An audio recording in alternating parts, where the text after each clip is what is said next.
pasteurized and homogenized directly into the filler bowl. The chilled fresh milk will be held here until the bottles come through.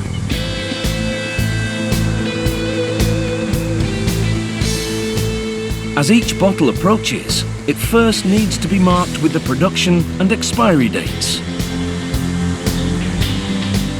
Pressurized ink droplets are deflected onto the outside of each bottle.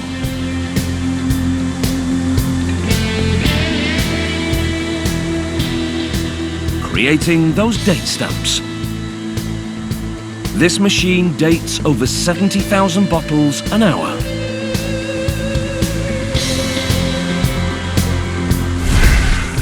Next, it's time to put the milk in. As each bottle moves under the filler bowl, a mechanical lifter connects it to a nozzle, which starts the flow of the milk. It takes about 4 seconds to fill each bottle. الطاقة الإنتاجية للحليب 15,000 عبوة في الساعة. تعبئة البطل وتغليفه يكون اوتوماتيكيا بدون استخدام أو تدخل أي استخدام يدوي. 60 bottles are filled in one rotation, and they are immediately capped. A box of bottle caps is dumped into the cap feeder, which sorts them into order. In single file, the cap chute drops them down into place. Pressurized air pushes the cap onto the bottle, where upon contact, a spring dispenser attaches it automatically to the rim.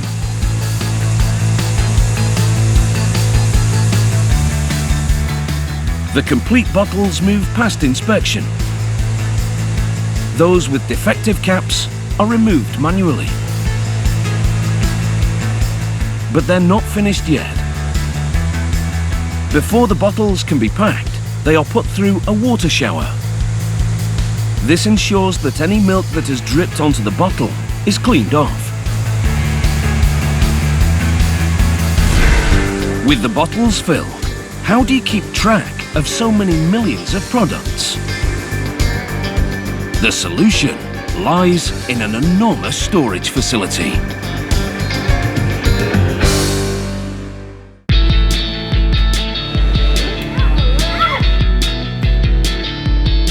In the Almarai Megafactory in Saudi Arabia, millions of litres of milk are processed every day. Thousands of bottles an hour are rushed along a conveyor belt into the packing room. هذه المنطقة، هذه الخطوط النهائية للإنتاج. هنا تتعبى في الصناديق، تتوزع الآلاف في الصناديق. بعدها تنتقل إلى مرحلة التخزين. The bottles are lifted into plastic crates that each hold 9 containers.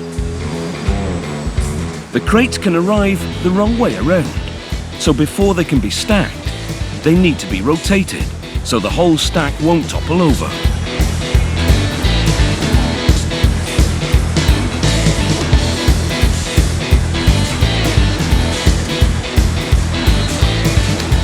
Two crates at a time enter the pallet. Once it reaches 24 crates, it's ready to be picked up.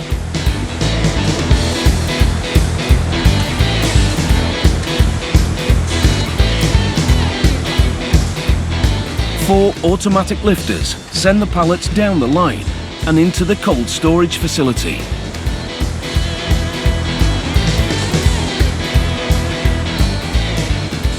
This massive storage area needs to be kept cool at all times to keep the products fresh. شغلة الثلاجة والمستودع البارد الكولد ستور، تخزين البضاعة، استلام البضاعة من خطوط الإنتاج. Millions of products arrive at this 13,000 square metre cold storage facility every day. Split up into 3 sections, it can hold up to 235,000 crates. Here, speed is vital. Getting these fresh products from the cow to the doorstep needs precise timing. To keep the milk fresh, 30 giant air conditioning units keep the warehouse between 4 and 5 degrees. That's the same temperature as the container trucks.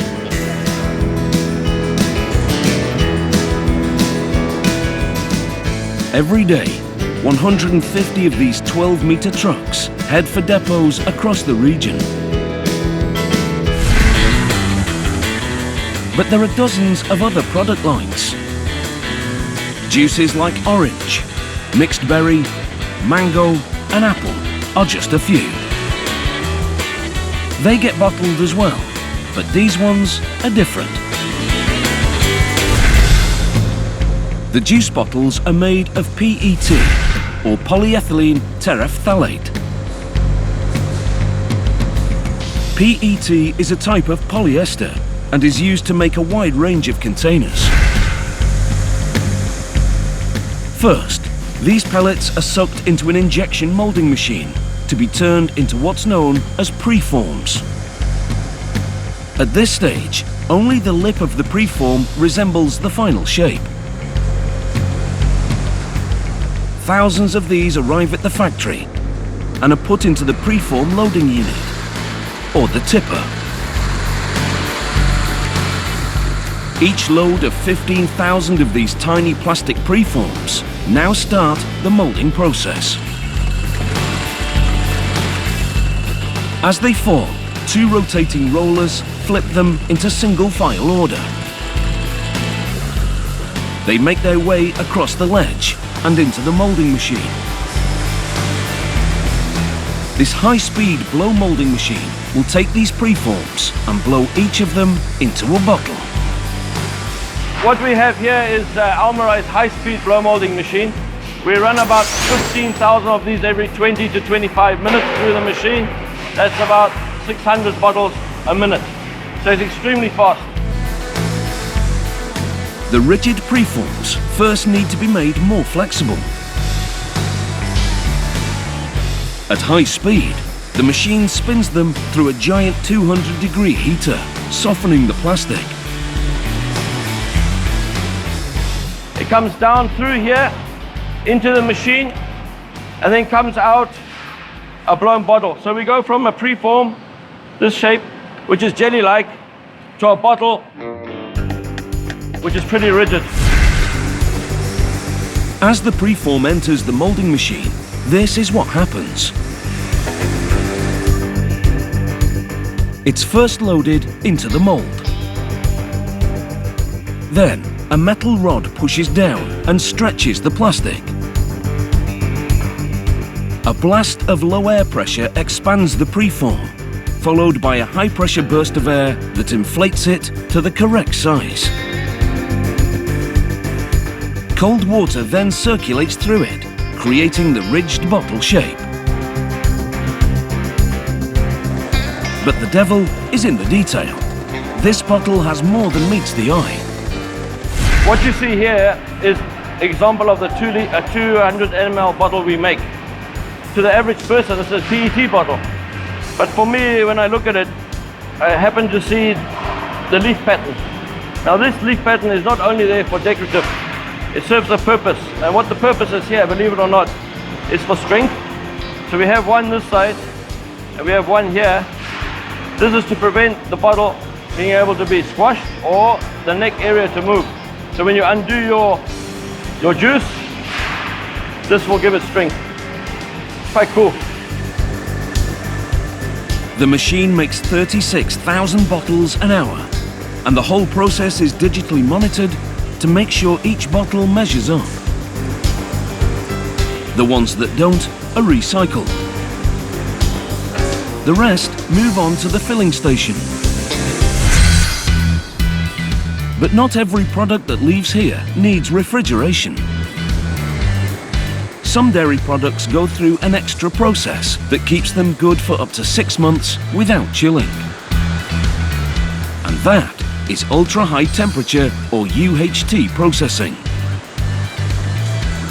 فلأنه أسهل في النقل لا يحتاج إلى تخزين في نتيجة التبريد، أي أنه باستطاعة الإنسان أن يخزنه في درجة الغرفة العادية، فلذلك يقدر أن يستهلكه، فهو أسهل من المنتجات الأخرى التي تحتاج إلى تبريد. The UHT process starts with pasteurization and homogenization, the same as happens to fresh milk. But then it goes through this extra step to ensure it stays drinkable for longer.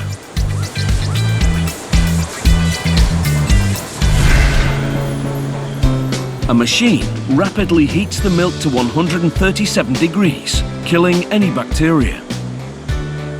Once it has been sterilized, it is rapidly cooled to room temperature. And it's just that simple. The raw milk has been turned into UHT long-life milk. A sterile filling machine loads the milk into plastic cartons at a rate of 24,000 packs an hour. The cartons are then sealed, packed and palleted, but are then held for 7 days before being released. This gives the factory time to check each batch for bacteria.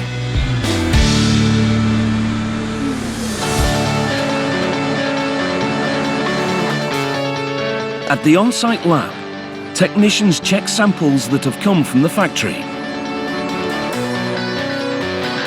A team of 60 are not just checking the UHT milk, but products from all stages of the production line. They check the chemical and physical makeup to make sure it all makes the grade.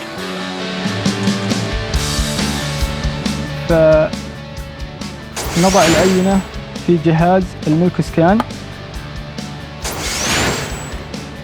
هذا الجهاز يعطي نتائج خلال 30 ثانية، نسبة الدهون ونسبة المواد الصلبة اللاكتوزية ونسبة اللاكتوز ونسبة الجوامد في الحليب. The UHT milk gets sucked into the machine, where its makeup can be analysed. This batch passes the test.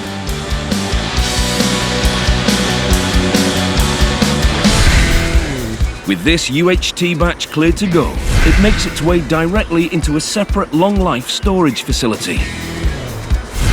It's the first of its kind in the Middle East. يعتمد على التشغيل الآلي، تشغيل لا يحتاج إلى موظفين كثير ومعدات، يتم تشغيله من غرفة التشغيل الخاصة في المستودعات. بالنسبة لتخزين البضاعة وتصديرها وكيفية الاستلام البضاعة وتدخيلها في السيستم.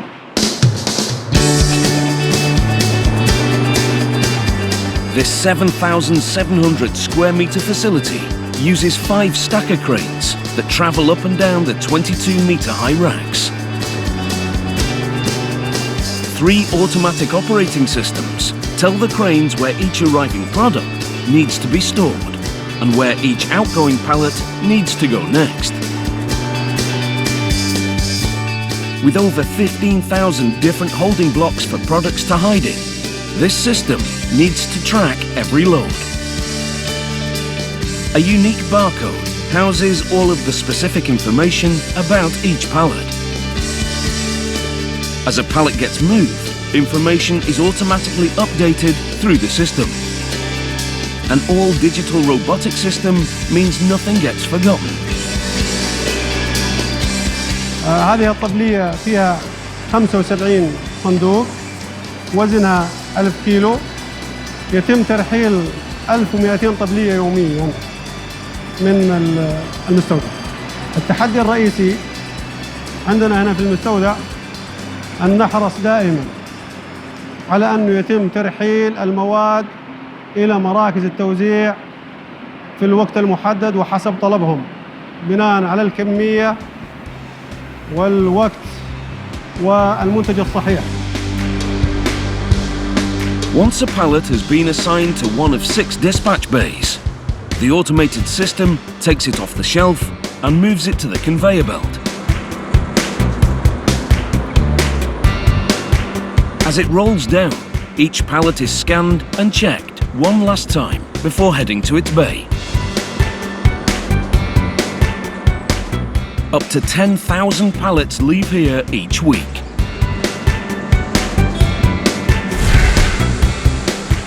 With the milk processed, bottled and checked, it is ready to head off to store shelves.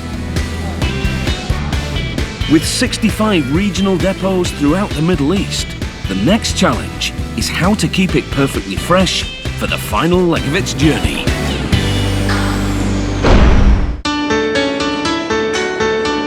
From these mega farms, millions of litres of milk make their way to the processing factories to be turned into hundreds of dairy products for consumers. But to make sure that the Almarai brand keeps ahead of the game, they are constantly researching to find new products. Well, we have two levels of research. We have what we call the analytical research, which is basically the chemistry of food. And the other one is basically the sensory or the concept in terms of human senses research. Here, a team of 16 full-time scientists oversees the development of every new product from idea to launch. This part is all about creativity and innovation. Today we are here doing a new product development for a spreadable cheese, and here is the base mix where we have all the cheeses in the formulation and all the required functional ingredients. The machines here operate as a small-scale version of the actual production facility. It gives the team a chance to experiment using the same processes used on the real lines.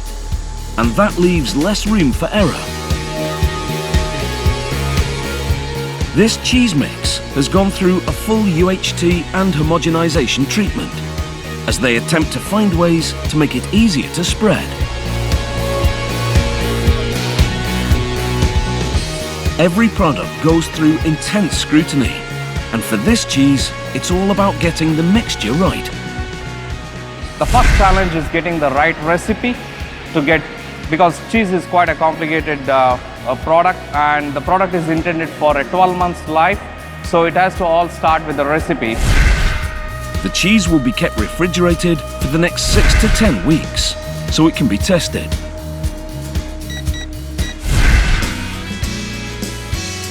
Before a new product hits the market, it needs to be taste tested. And that's what happens here.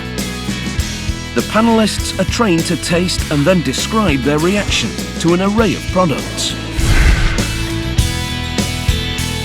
Today, it's a new type of mango juice, and the panel is trying to spot the differences between the old and new versions.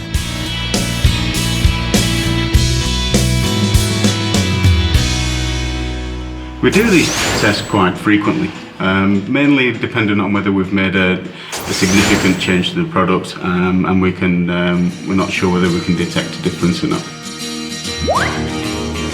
Once the new product gets the all clear, it will go into mass production. And then it will hit the road, onto one of 65 regional storage depots across the Middle East.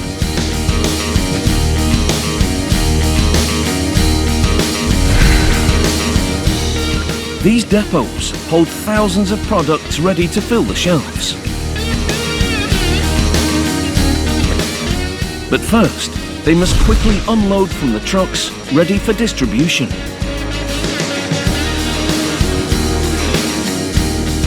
Because the majority of Almarai products are fresh, they need to stay refrigerated at all times. The products are immediately reloaded and are shipped out to stores. No inventory is here for more than a few hours. الشركة تملك 3200 شاحنة. من خلال عملية التوزيع لعملائنا على مستوى الشركة نقوم بتوصيل ما مجموعه 10 مليون و100 ألف حبة يومياً إلى عملائنا. From the farm to the processing plant, the final leg of the milk's journey is as impressive as its start. One vehicle leaves a depot every 6 minutes. Almarai trucks drive 193 million kilometers every year. That's the equivalent of driving over 4,800 times around the circumference of the Earth. This journey to a supermarket in the Saudi Arabian capital Riyadh is one of the shorter ones. But the final step at every store is exactly the same everywhere these trucks stop. Drivers unload the products and they are put directly onto chiller shelves. And with that, the process is complete. From the cow to the supermarket shelf. That is how Almarai manufactures milk and other products for its millions of customers.